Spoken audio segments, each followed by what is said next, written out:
ნიკოკია თაყაიშვილი, ექვთიმე თაყაიშვილის ძმა.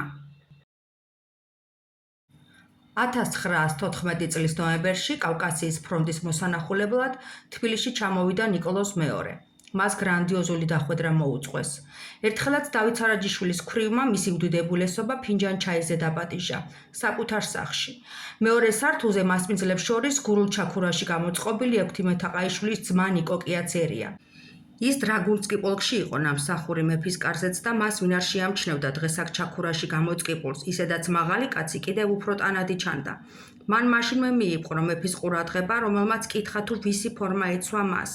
ეტა გურულსკოე გოსუდარ, ეს გურულია ხელმწიფე უპასუხა ნიკოკიამ და მიუთითა იმერეთის თავადაზნაურების მარშალზე, ტო იმერეტისკოე, ტოჟე იმეიუ ადევაიუ. ეს იმერულია, ესეც მაქვს და ვიცმევ. მეფემ პორტსიგარით პაპიროსი მიაწოდა ნიკოკიას, მან კი უპასუხა: სპასიბა გოსუდარ, იანე კურიცა, მადლობა ხელმწიფე, მე ქათამი არ ვარ. უნდოდა ეთქვა იანე კურიუ, არ ვეწევიო. ექვთიმე თაყაიშვილი ამბობდა ძმის შესახებ, 25 წელი რუსებთან მსახურობდა და რუსული ვერ ისწავლაო.